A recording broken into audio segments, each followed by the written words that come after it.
Hi, I'm Johnny Anderson, the creator of the Texas Generals, and I want to welcome you to this special episode. To be completely honest, I had never originally planned to profile Felix Huston Robertson. For years, I had accepted the common narrative, the revisionist history that portrayed him as a man who was implicated in wartime atrocities at Saltville, Virginia. And that really never sat right with me. And it wasn't until a viewer reached out, someone who had done extensive research on the life of Felix Huston Robertson, that I realized just how far the myth had drifted from the truth. When I went back and reviewed the research, a very different picture emerged. What I found was not a villain, but a disciplined young officer, a gifted artillerist, and a loyal Texan, and a man who was pulled into a political controversy that he had no hand in creating. So today we're going to set the record straight. We're going to restore Felix Huston Robertson to his rightful place in Texas history and tell the story of a soldier whose reputation has been maligned for far too long. In the autumn of 1864, on the slopes above Saltville, Virginia, wounded black Union soldiers were killed in the darkness that followed the battle. The violence triggered outrage, suspicion, and accusations that spread throughout the Confederacy. Standing in that storm, caught between battlefield duty and political fire, was a young Texas general named Felix Huston Robertson. His path to that moment began years earlier, in classrooms, on firing ranges, and across the hardest-fought fields of the Western Theater. This is his story.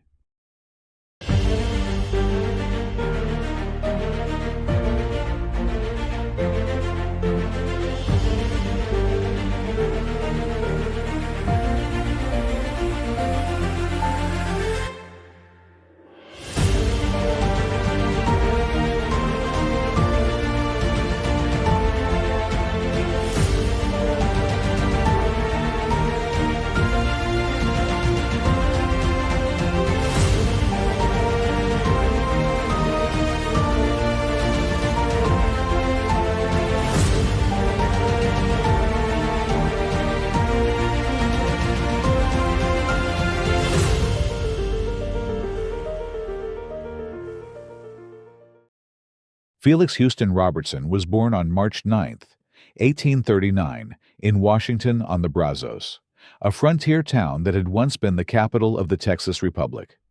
His father, Jerome B. Robertson, a physician and veteran of the Texas Revolution, would one day lead Hood's Texas Brigade. Felix grew up steeped in education and the frontier ethos of responsibility. At only 12, he entered Baylor University in Independence, studying mathematics, languages, and natural philosophy between 1851 and 1856. In 1857, he received an appointment to West Point, where he excelled in artillery science and horsemanship. But as Texas seceded, Robertson resigned from the academy in early 1861 and enlisted in the Confederate Army. Marching in Jefferson Davis's inaugural parade, he soon received his first commission, second lieutenant of artillery under General P.G.T. Beauregard, and participated in one of the opening acts of the Civil War, the bombardment of Fort Sumter. Beauregard then sent him to Pensacola to serve under Braxton Bragg, who quickly marked him as a disciplined, mathematically gifted officer. That early connection would shape both Robertson's rise and the controversies that followed. Under Bragg, Robertson rose swiftly. He became a captain commanding an Alabama artillery battery. At Shiloh, he supported Brigadier General Adlai Gladden in brutal fighting on April 6, 1862. His guns fired until nearly out of ammunition, maintaining discipline under heavy fire. At Corinth, he conducted skilled rearguard artillery movements during Beauregard's strategic withdrawal. But it was at Stones River, commanding a mixed Alabama and Florida battery, where Robertson distinguished himself. On January 2, 1863, a Union counterattack threatened to collapse the Confederate right. Robertson pushed his guns into an exposed forward position and fired rapidly to stabilize the line. Officers later credited his battery with preventing a dangerous breakthrough. For this performance, he was promoted to major on July 1, 1863, placed in charge of reserve artillery in Bragg's army. September 1863 brought the Army of Tennessee to the fields along Chickamauga Creek. Reinforcements from Virginia included Hood's Texas Brigade, commanded by Felix's father, Jerome B. Robertson. On September 20th came the decisive moment. When Longstreet's assault opened a gap in the Union line, the Texas Brigade surged forward with crushing force. Behind them, firing in direct support, Felix Huston Robertson's artillery advanced and opened fire. Father and son fighting in coordinated action on the same field in one of the war's most dramatic assaults. Few families in the Confederacy experienced such a moment. A father leading the charge, a son commanding the guns that cleared the way. After Chickamauga, Robertson was promoted to lieutenant colonel in January 1864 and appointed chief of artillery for Joseph Wheeler's Cavalry Corps, a remarkable responsibility for a 24-year-old officer. As the Atlanta campaign ground on through 1864, Felix Robertson's star continued to rise. His command of Wheeler's artillery was marked by discipline and mobility, qualities desperately needed in the face of Sherman's advance. On July 26, 1864, he received a temporary appointment as brigadier general, though the Confederate Senate never confirmed it. Later that summer, during fast-moving cavalry operations in Tennessee, Robertson became separated from Wheeler's main command. He attached his small brigade, roughly 250 Mississippi, Alabama, and Georgia troopers, to the force of Brigadier General John S. Williams, moving toward the critical salt works at Saltville, Virginia. Salt was essential for preserving food. Losing the works would cripple Confederate supply. On October 2, 1864, Union General Stephen Burbridge launched a determined assault on the fortified hills around Saltville. Robertson's brigade fought on the right of the Confederate line through rugged terrain and intermittent charges. By nightfall, the Confederates repelled the attack. Robertson's men withdrew to Palmer's Meadow, more than a mile from the battlefield, where they bivouacked for the night. No one could have anticipated the grim events that were about to unfold. In the darkness after the battle, scattered gunfire echoed across the valley. By morning, reports emerged that wounded black Union soldiers, men of the 5th U.S. Colored Cavalry, had been murdered near field hospitals and farmhouses.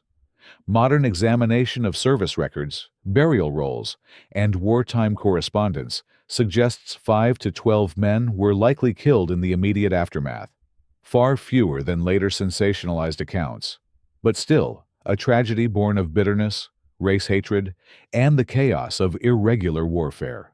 Crucially, none of the murders occurred anywhere near Robertson's brigade.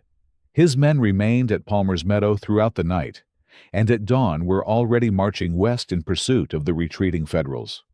No contemporary record places Robertson, or any member of his command, at the scenes where the killings occurred. Nonetheless, the controversy quickly escalated.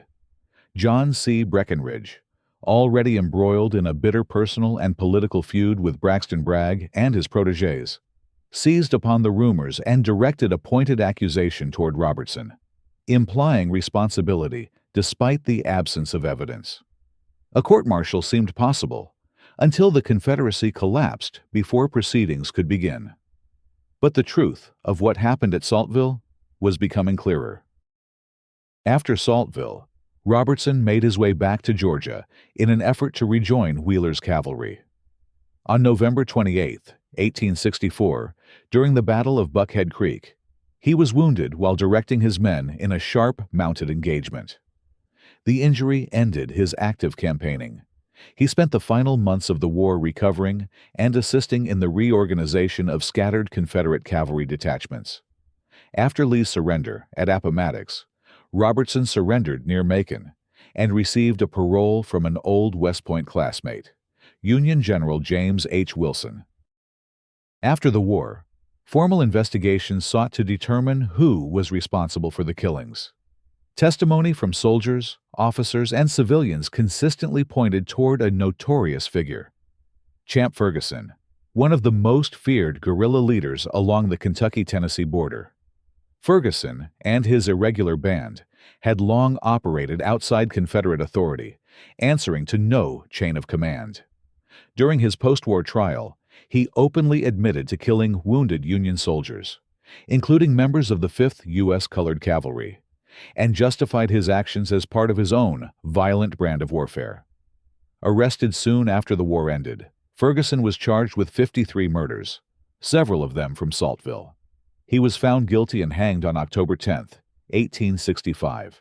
The evidence from his trial, combined with Robertson's documented position at Palmer's Meadow and the movements of his brigade, leaves little doubt. The Saltville murders were the work of guerrillas acting independently, not under the orders, presence, or authority of Felix Huston Robertson. After receiving his parole in Georgia, Felix Huston Robertson returned to Texas and settled in Waco. He completed his legal studies and passed the bar in 1876, beginning a long and steady career as an attorney. Working alongside his father, he also invested in real estate, helping shape the rapidly growing city during the late 19th century. Robertson remained active in civic life as well. In 1902, he entered the Democratic primary for mayor of Waco, challenging the incumbent J.W. Riggins. Though he was defeated, the election was close. Robertson lost by only 650 votes, a sign of the respect he commanded in the community. His influence was felt most strongly among his fellow veterans.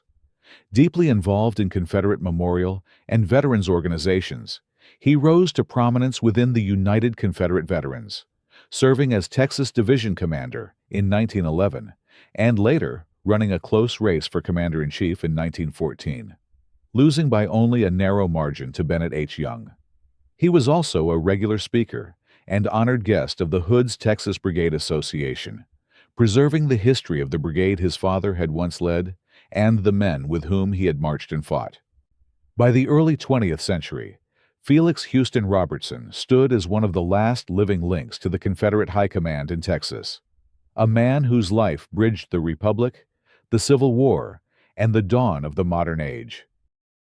Felix Huston Robertson lived until 1928, the last surviving Confederate general. His story crossed the full arc of Texas history, from the Republic's early days to the modern era. He served with skill as an artillerist, fought beside his father at Chickamauga, rose quickly through the ranks, survived controversy, and shaped civic life in Waco through law and public service. He was a soldier, a veteran leader, and a witness to a vanished world. In the long twilight of his life, Felix Huston Robertson stood as a living echo of a nation divided and a Texas forever changed.